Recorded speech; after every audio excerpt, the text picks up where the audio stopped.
राष्ट्रीय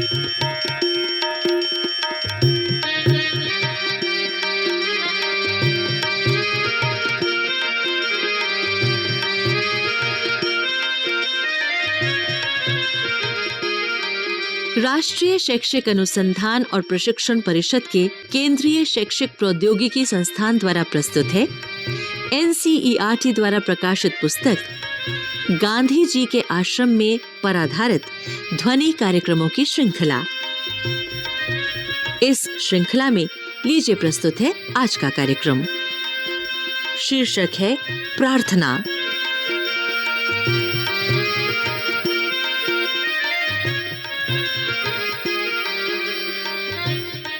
आश्रम जीवन का एक प्रधान अंग था सवेरे और शाम की प्रार्थना।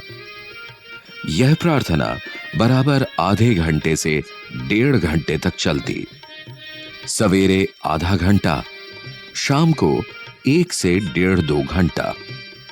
इसमें क्या क्या होता था, यह जानने के लिए गांधी जी ने साबरमती में सत्याग्रह आश्रम से नारायण मोरेश्वर खरे नामक संगीतकार से कहकर एक छोटी सी आश्रम भजनावली तैयार कराई थी।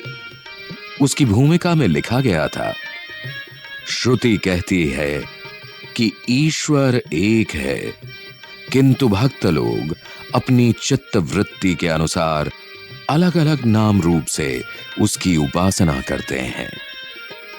यह सनातन सत्य जिन लोगों ने पाया, उन पर यह जिम्मेवारी आ पड़ी है कि वे अपने जीवन में सर्वधर्म समभाव और विश्व बंधुत्व का विकास करें। रघुपति राघव राजा राम, पतित पावन सीताराम। रघुपति राघव राजा राम, पतित पावन सीताराम। सीताराम सीताराम, भज प्यारे तू सीताराम।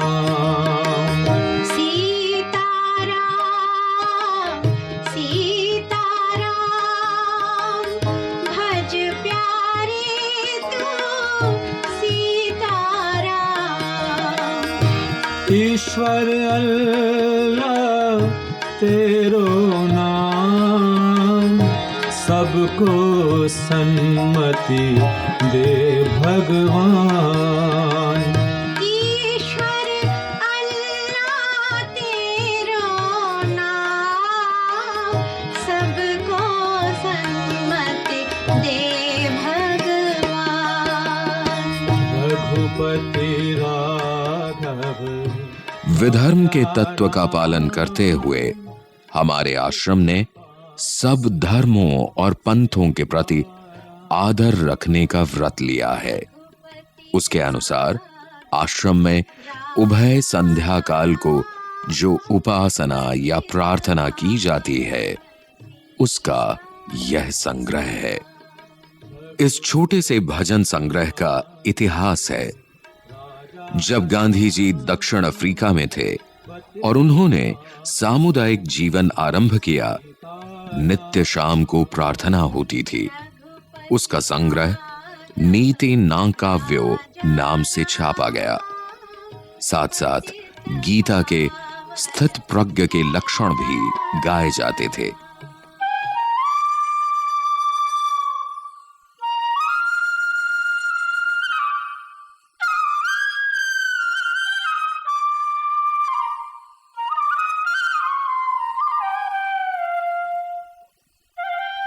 1914 में गांधी जी दक्षिण अफ्रीका छोड़कर जब भारत में आ गए तो पहले शांति निकेतन में रहने गए।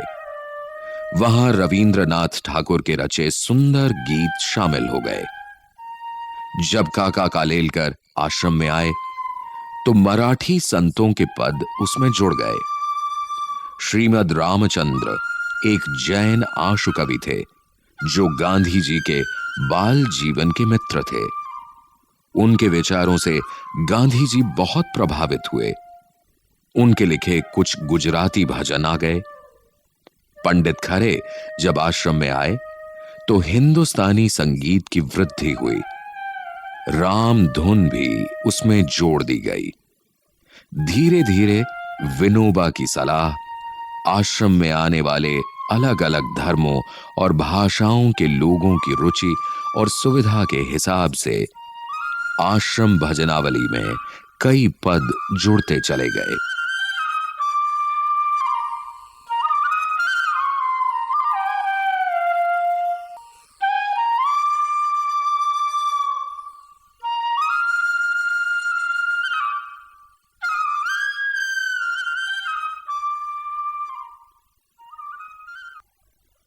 नरसिंह मेहता नामक गुजराती भक्त कवि का वैष्णव जन तो तेणे कहिए गांधी जी का प्रिय भजन था। कहिए जे पीड़ पराई जाने रे,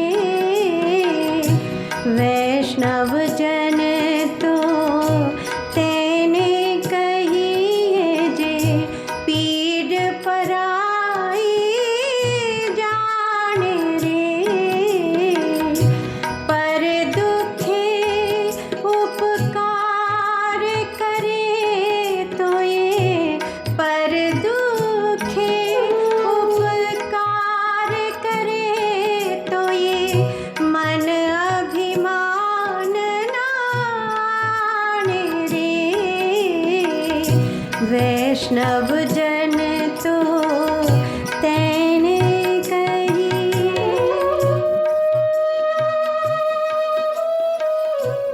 काका साहब इस पुस्तक की भूमिका में लिखते हैं कि पूज्य बापूजी ने स्वयं वृक्षन से मत ले जैसे भजन पसंद करके दिए। यह सूरदास का बिहाग राग का पद आज भी बहुत अर्थपूर्ण है, जबकि हम देश में पर्यावरण की बात, प्रकृति के साथ हमारे संबंधों की बात नए सिरे से सोच रहे हैं। मन तू वृक्षन से मत ले,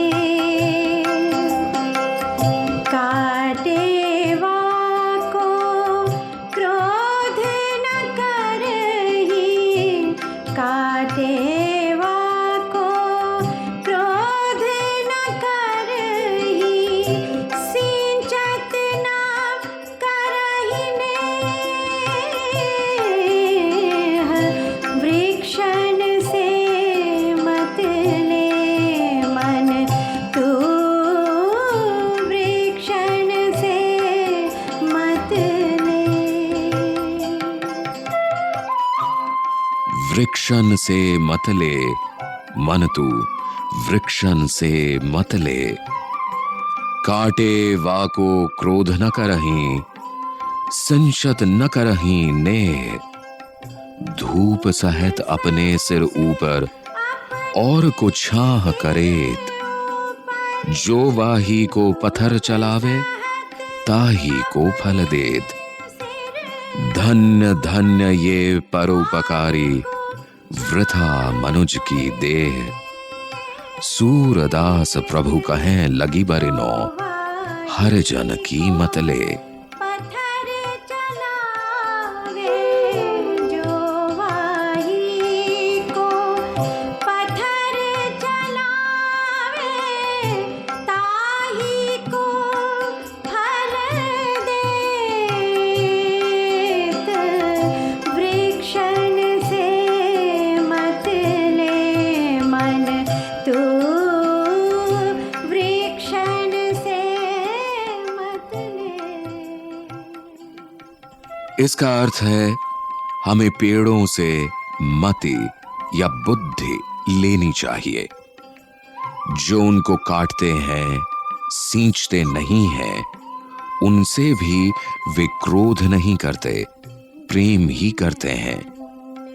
ये धूप अपने सिर पर लेते हैं, छाल, लकड़ी, पत्ते, फूल, फल, छाया उनसे छनकर आने वाली हवा, उनके कारण खींचकर आने वाले बादल, उनके घनेपन से रुकने वाली अतिवर्षा, उनके कारण बसेरा मिलने वाले पक्षी, उन पक्षियों के कारण और कीड़ों मकोड़ों से बचाव, उन डालियों पर लगने वाले शहद के छत्ते, कितने कितने लाभ हैं वृक्षों से, उन्हें व्यर्थ नहीं काटना चाहिए।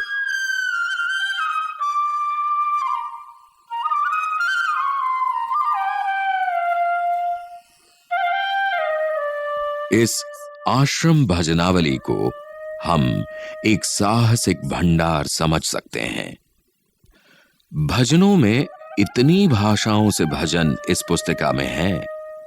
हिंदुस्तानी, गुजराती, मराठी, बंगाली, सिंधी, अंग्रेजी और अंत में राष्ट्रगीत भी हैं। वंदे मातरम और जन गण मन और सारे जहां से अच्छा।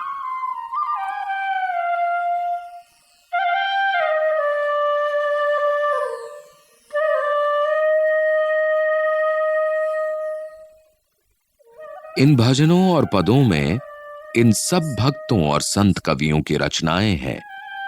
तुलसीदास, सूरदास, कबीर, कमाल, गुरु नानक, मीराबाई, दादू दयाल, रैदास, नितानंद, अखो, श्री हरिदास, जनी जसवंत, ब्रह्मानंद, नंददास, प्रेम सखी, प्रेमानंद, रसिक, सुजस, आनंद घन, गिरधर, एका जनार्दन, निधि राय जी, मंसूर, नजीर, नरसैया दयाराम, प्रीतम, निष्कुलानंद, मुक्तानंद, केशवलाल, दास धीरो, भोजो, बापू, प्रेमलदास, रणछोड़, लॉन्गफेलो, रवींद्रनाथ ठाकुर, तुकाराम, अमृत, सोहिरोबा, नामदेव, रामदास, शिवदिन योगी,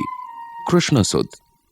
3-4 भजन सिंधी और हिंदुस्तानी में अनाम है। अंग्रेजी भजनों के भी कवियों के नाम नहीं दिए हैं। कुल 188 भजन और गीत हैं। यह संकलन सब भाषाओं में, सब धर्म मतों, सब प्रदेशों का एक सुंदर सार संग्रह है।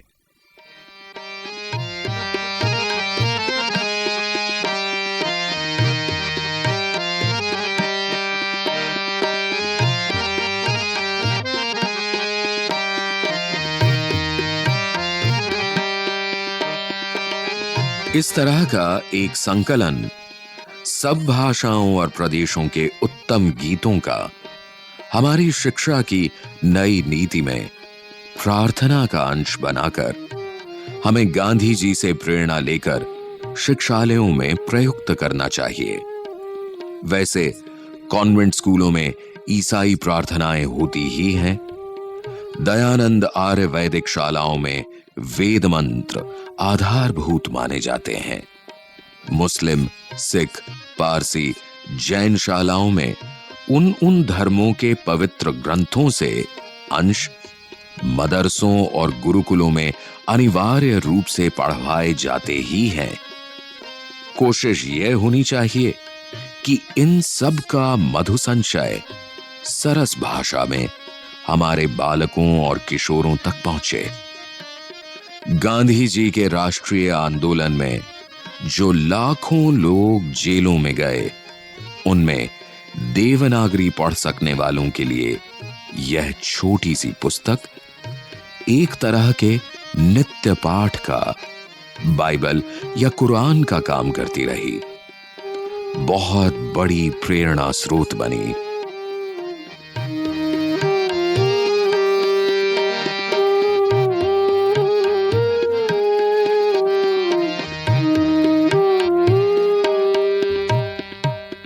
गांधी जी का मानना था कि जीवन में जब जब संकट आए, कोई बहुत बड़ी दुविधा हो, तो प्रार्थना से मनुष्य को बल मिलता है। और उसी के लिए उन्होंने भारत की 2000 से ऊपर वर्षों की सांस्कृतिक परंपरा से ये मोती खोज निकाले थे। इन भजनों और पदों में किसी भी अन्य धर्म या मत को मानने वाले का विरोध नहीं है। भूमिका में काका साहब कालेलकर ने लिखा है,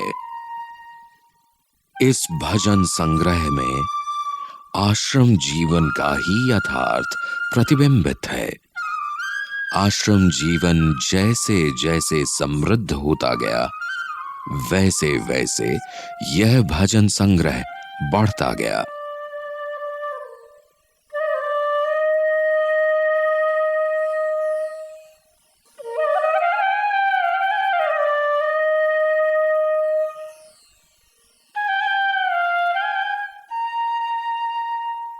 गांधी जी ने कई बार सूचना दी थी कि अगर आश्रम के सिद्धांतों के खिलाफ कोई भाव किसी भजन में आते हों तो उस भजन को भजनावली से निकाल दिया जाए। मसलन मृत्यु का डर दिखाने वाले भजन हमारे काम के नहीं हैं। वैराग्य का उपदेश करने के लिए स्त्री जाति की निंदा करने वाले कोई भजन हो तो वे भी हमारे काम के नहीं हैं। जिन भजनों में भक्ति भाव नहीं है या जो भजन कृत्रिम है और कवि का सारा प्रयत्न अनुप्रासादी शब्दालंकार सिद्ध करने का ही हो, ऐसे भजन कभी पसंद नहीं करने चाहिए।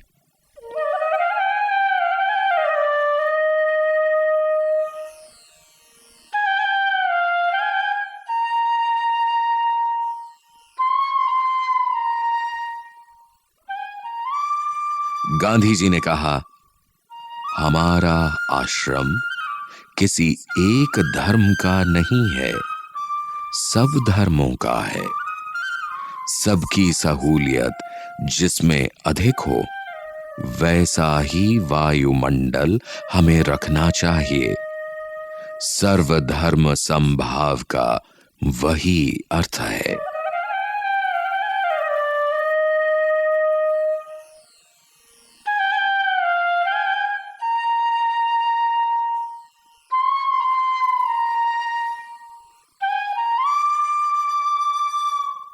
इस आश्रम भजनावली में सर्वाधिक भजन तुलसीदास, नरसिंह मेहता और तुकाराम के हैं। उसके बाद मीराबाई, कबीर और सूरदास के भजन हैं।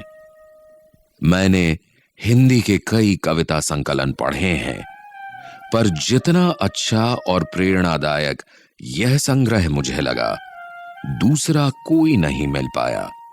यही कारण है कि इसका प्रचार प्रसार इतने व्यापक रूप से हुआ है।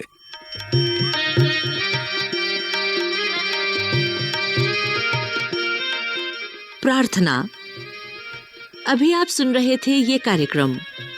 आलेख डॉक्टर प्रभाकर माचवे, विषय सहयोग हीरालाल बाछौतिया, निर्माण संचालन प्रभुदयाल खट्टर, वाचन स्वर जितेंद्र रामप्रकाश, गायन स्वर उमा गर्ग, संगीतकार संतोष कुमार, तकनीकी निर्देशन सतीश लाडे, निर्माण सहयोग दाऊदयाल चतुर्वेदी और निर्माण एवं प्रस्तुति रमेश रानी शर्मा।